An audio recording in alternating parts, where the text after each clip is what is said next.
الحمدللہ یہ تو بہت ہی اطمینان بخش بات ہے کہ الحمدللہ پوری دنیا میں کم از کم کہیں پر علماء کرام نے لوگوں کے پریشر کے بغیر اپنے اجتہاد سے متفقہ علیہ طور پر کوئی فیصلہ کیا. اس فیصلے کا صحیح یا غلط ہونا یہ اہم نہیں ہوتا. مجتہد لوگ جب اجتہاد کر کے کوئی فیصلہ کرتے ہیں اور اس پر وہ اتفاق بھی کر لیں اور حکومت بھی ان کے ساتھ ہو تو یہ اولو الامر کی طرف سے حکم ہے جس کا نفاذ ضروری ہے اور اس کے مطابق عمل کرنا چاہیے. چنانچہ اس پر تان کرنا یا اس کو کچھ برا بھلا کہنا یہ اپنے لیے مشکلات پیدا کرنے کا باعث ہوگا. اس لیے احتیاط کرنی چاہیے. امت کے جید علماء کرام جب آپس میں متفق اور متحد ہو کر حکومت کی سرپرستی میں کوئی فیصلہ کریں، آپ اپنی سارے ڈیٹا، ساری انفارمیشن، ساری باتیں ان تک پہنچا دیں as expert in the field, اور وہ اس کو پڑھ سمجھ کے، سن کے، جان کے، بیٹھ کے پھر بھی وہی فیصلہ کریں جو وہ سمجھتے ہیں شرعاً زیادہ اہم ہے اور صحیح ہے. تو اب اس اجتہاد میں ان کے لیے یہی صورت ہے کہ اس پر عمل کیا جائے. اس میں اس سے فرق نہیں پڑتا کہ آؤٹ کم کیا ہے. ہم آپ چونکہ دنیا دار ہیں تو ہمیں آؤٹ کم کی بڑی فکر ہوتی ہے کہ کسی طریقے سے معاملہ درست ہو جائے، کہیں بیماری نہ پھیل جائے، کہیں اس وجہ سے، کہیں اس وجہ سے. یہ سب سوچنا ہمارا کام نہیں ہے. یہ مجتہدین نے اس بارے میں زیادہ فکر رکھی ہے اور ان کو اس کا احساس بھی ہے، انسانی جانوں کا بھی. مقاصد الشریعہ کو وہ بھی ہم سے زیادہ جانتے ہیں، شریعت کی منشا سے بھی واقف ہیں اور اس کے مطابق اپنے علم کو سامنے رکھتے ہوئے فیصلہ کرتے ہیں، اور الحمدللہ تمام اولو الامر اس میں متفق ہیں. اس لیے اس بارے میں کوئی تان کرنا، کوئی تنقید کرنا یہ کسی شخص کے لیے جائز اور روا نہیں ہے.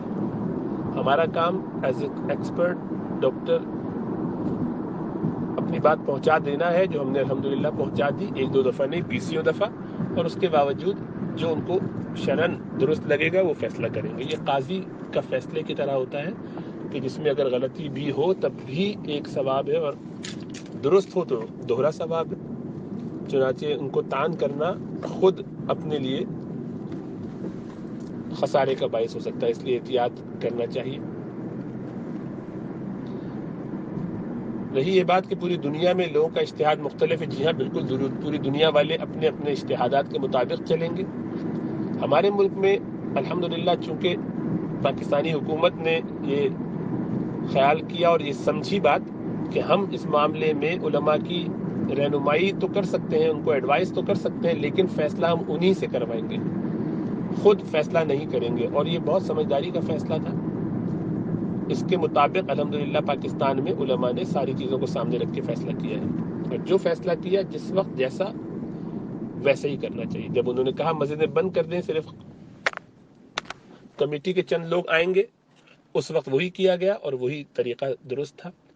اب انہوں نے یہ فیصلہ کیا ہے کہ نہیں، عام لوگ آ سکتے ہیں اگر وہ اس عمر سے کم ہو، ان بیماریوں سے پاک ہو، یہ سمٹمز نہ ہو، ان احتیاطوں کے ساتھ.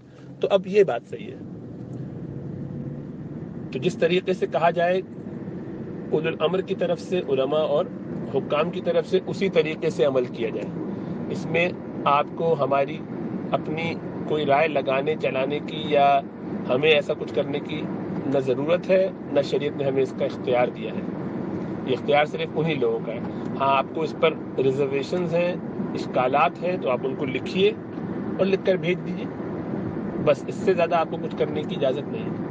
اللہ کے رسول صلی اللہ علیہ وسلم کی حیات مبارکہ میں کم از کم 2-3 واقعات تو اس وقت ذہن میں آ رہے ہیں، اور ذرا غور کیا جائے تو مزید بھی نکل آئیں گے، جس میں باوجود یہ کہ آپ جانتے تھے کہ آؤٹ کم اس کا کیا ہوگا، آپ نے پھر بھی فیصلہ کر لیا. جب کر لیا تو اس پر فَإِذَا عَزَمْتَ فَتَوَكَّلْ عَلَى اللَّهِ پر عمل کیا.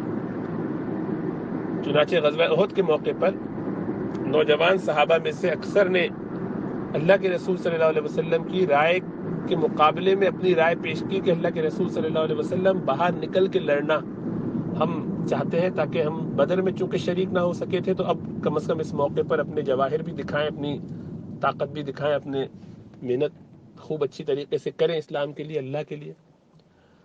آپ صلی اللہ علیہ وسلم کی رائے یہ تھی کہ مدینے میں رہتے ہوئے ہی دفاع کیا جائے.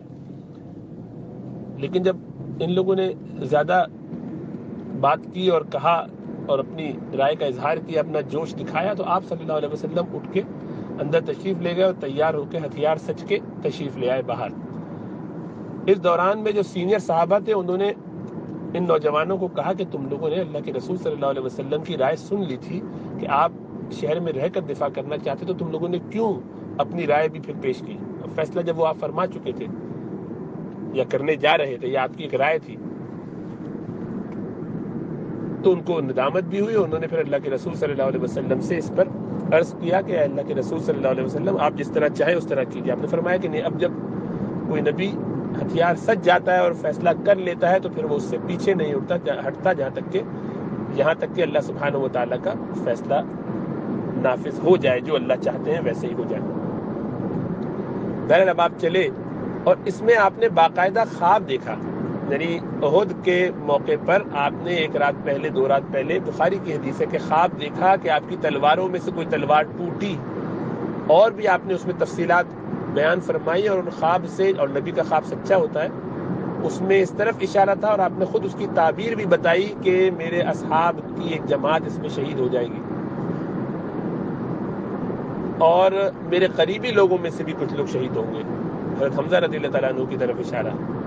اور یہ آپ کا خواب تھا، اور اس کے باوجود آپ نے اس وقت اپنے فیصلے کو نہیں بدلا، کیونکہ جب جماعت کوئی فیصلہ کر لیتی ہے تو ید اللہ علی الجماعہ، اللہ کا ہاتھ ہوتا ہے اس پر۔ تو اسی لیے شریعت کا حکم یہی ہے کہ جب کوئی فیصلہ کر لیا جائے تو علماء کریں، حکمرانوں کے ساتھ مل کے کریں تو اور زیادہ مضبوط، اور پھر ان کا متفقہ فیصلہ ہو۔ تو اس میں اپنی کوئی بات کہنا، اپنا کوئی خیال ظاہر کرنا، یہ سب خلاف شرع ہے۔ اب گویا ہم فتنہ پردازی کر رہے ہیں، فتنہ انگیزی کر رہے ہیں، ہمیں موقع مل گیا کہ ہم علماء کے خلاف کچھ باتیں کہنا شروع کر دیں، اپنے دل کے پھپھولے پھوڑ رہے ہیں، تو یہ شیطانی ہے اور نفس پرستی ہے، اس سے بچنا چاہیے۔ جہاں جو لوگ ہوں اپنے حساب سے فیصلہ کرتے ہیں، جس ملک کے اکابرین اور علماء کرام جو فیصلہ کریں اس کی رعایت کرنی چاہیے، اس کے مطابق چلنا چاہیے۔ جن ممالک میں علماء نے اجازت دی ہے کہ مساجد بند کر دی جائیں اور وہاں پر نماز نہیں ہوگی، صرف چند لوگ پڑھیں گے، امام اور چند مقتدی 2-3 کمیٹی والے یا قریب کے لوگ، مؤذن وغیرہ، بس وہاں ایسے ہی کیا جائے گا۔ اور جہاں مساجد کھول دی گئی ہیں اور ایک عمر کی قید لگائی ہے کہ تو بس وہاں پر وہی لوگ آئیں گے جن لوگوں کو اجازت دی ہے، باقی لوگ نہ آئیں۔ یہی شریعت کا منشا ہے، اسی طریقے سے عمل کیا جاتا ہے۔ جو اس کے مطابق عمل کرے گا، اطیعوا اللہ واطیعوا الرسول واولی الامر منکم کے مطابق عمل کرے گا اور ماجور ہوگا، اور جو اس کے خلاف عمل کرے گا وہ اللہ کے ہاں ماخوذ ہو سکتا ہے، اس لیے اس سے بچنا چاہیے، توبہ استغفار کرنی چاہیے، اور اس بارے میں کوئی اپنی رائے زنی کرنا، اس سے بہت بچنا چاہیے۔ یہ امت میں افتراق اور انتشار پھیلانے کے مترادف ہے، اور جو لوگ ایسا کریں وہ اپنی آخرت کو پیش نظر رکھیں کہ اللہ کے ہاں وہ کیا جواب دیں گے۔